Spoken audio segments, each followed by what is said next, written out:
ഇതിലേക്കായി ആവശ്യമുള്ളത് 3 സവാള, 1 തക്കാളി, പിന്നെ ഞാനിവിടെ 2 വലിയ പച്ചമുളകും പിന്നെ ഒരു ഓറഞ്ച് മുളകും എടുത്തു. ഒന്ന് കട്ട് ചെയ്യാം. നമ്മൾ ഗ്യാസ് കത്തിച്ച് ഫസ്റ്റ് നമ്മൾ എണ്ണ നല്ല സൺഫ്ലവർ ഓയിൽ ഇടി ഇച്ചിരി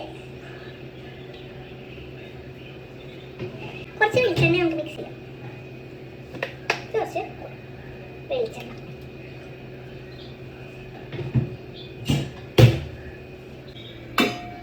ചൂടായി വരുമ്പോൾ നമ്മൾ അരിഞ്ഞു വെച്ച സവാള, തക്കാളി, പച്ചമുളക്, അതിൽ സവാള മാത്രം ഫസ്റ്റ് ഇടാം. കൈ കൊള്ളും, സൂക്ഷിച്ചു കൊടുക്കണം. സവാള ഞാൻ ഇട്ട് കൊടുക്കാം.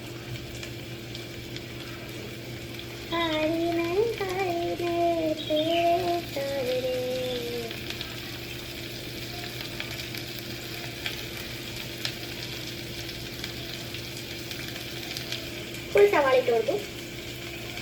നമുക്ക് ലൈറ്റിൻ്റെ ചോറുള്ളൂ, ലൈറ്റ് ഇട്ട് വരാം. നമ്മൾ സവാള ഇറക്കണമെന്നായിട്ട്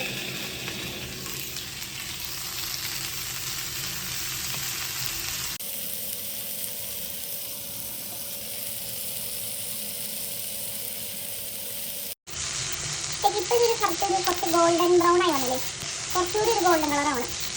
അപ്പം നമ്മൾ അടുത്ത സാധനങ്ങൾ ചേർക്കാം. നന്നായി വഴക്കണം. ഓക്കെ, അപ്പോൾ ഇതിൽ നന്നായി വഴണ്ട് വന്നിട്ടുണ്ട്. അപ്പോൾ നമുക്ക് ഇനി അടുത്ത സാധനങ്ങൾ ഇടാം. അടുത്തതായി ഒരു തക്കാളി,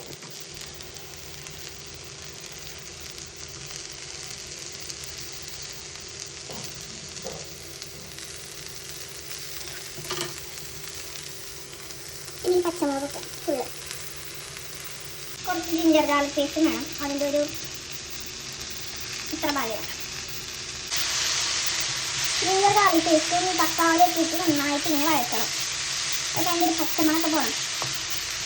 എന്നിട്ട് നമ്മൾ മസാലകൾ ആഡ് ചെയ്യുക.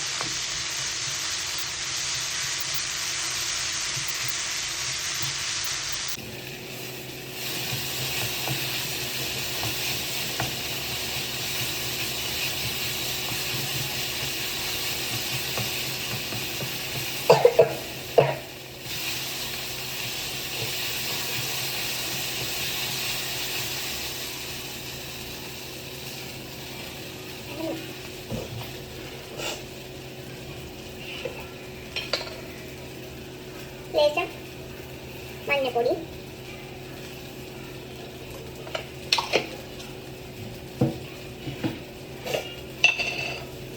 ഇത് ഗരം മസാല,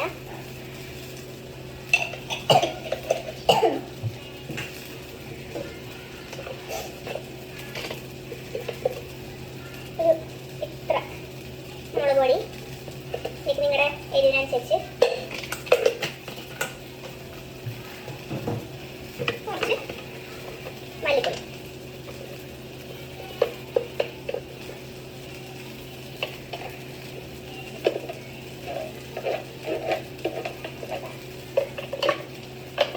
ഒക്കെ ഒരു പാകത്തിന് കേട്ടോ. ഇത് നന്നായിട്ട് മിക്സ് ചെയ്യാം.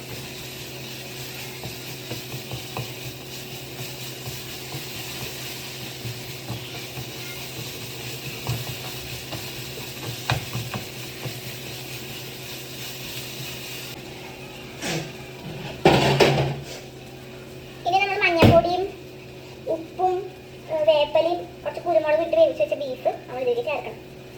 ഇത് ബീഫിൻ്റെ സ്റ്റോക്ക്, അതിനാണ് നമ്മൾ ബീഫ് വേവിക്കാൻ പോണേ.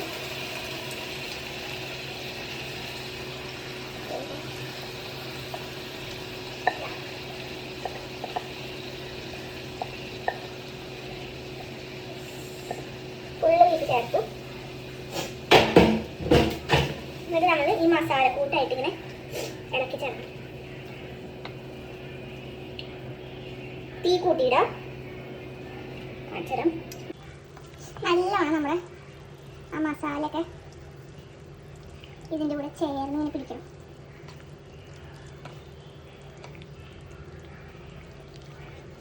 നമ്മൾ വേറെ വെള്ളമൊന്നും വെച്ചില്ല, ഈ ബീഫിൻ്റെ വെള്ളത്തിൽ തന്നെയാണ് നമുക്ക് വേവിക്കണം.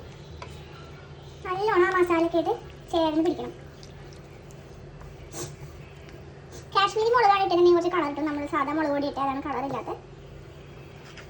കുരുമുളക് നെക്സ്റ്റ് ആഡ് ചെയ്യുന്ന കാരണം കുരുമുളക് ഇട്ടാണ് നമ്മളിത് വേവിച്ചത്. സോ കുരുമുളക് നമ്മൾ ആഡ് ചെയ്യുന്നില്ല. നമ്മൾ ഫ്രഷ് വേപ്പില ആഡ് ചെയ്യും. പിന്നെ ആവശ്യത്തിന് ഉപ്പ് ആഡ് ചെയ്യണം. പിന്നെ നമ്മുടെ വേപ്പിലമരമാണ് നമുക്കൊരു കണ്ട് അത് കുറേ വേപ്പില വേണം. സോ നമുക്കൊരു ഇത്ര വേപ്പില പിടിച്ചു നമുക്ക് കഴുകിയിട്ട് വീട്ടിലിടാം. നമ്മൾ നല്ല ഫ്രഷ് വേപ്പില പൊട്ടിച്ചിട്ടു. ഇത് ഫുള്ള് ഇങ്ങനെ വറ്റി വരണം. എങ്ങനെയുണ്ട് എൻ്റെ ബീഫ് കറി?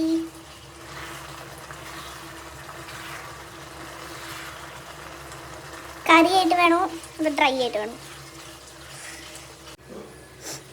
ഇപ്പം ഈ ഫോമിലാണ്. ഏത് ഫോമിലാണ് നിങ്ങൾക്ക് കറി വേണ്ടത്? ഓക്കെ, ഇപ്പം നല്ല ബീഫ് റോസ്റ്റ് ആയിട്ടുണ്ട്. നല്ല മറ്റേ അപ്പത്തിൻ്റെ കൂടെയും പുട്ടിൻ്റെ കൂടെ കഴിക്കാൻ പറ്റിയ നല്ല ബീഫ് റോസ്റ്റ്.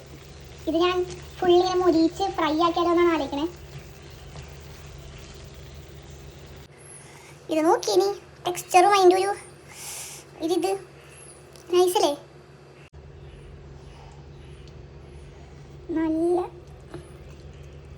നല്ല സ്പൈസി, നല്ല തിക്ക് ഗ്രേവി, നല്ല ബീഫ്. ഞാൻ കുറേ വേപ്പില ഇട്ട്, എനിക്ക് ആ വേപ്പിലയുടെ ഫ്ലേവർ ഇഷ്ടമുള്ളതാണ്.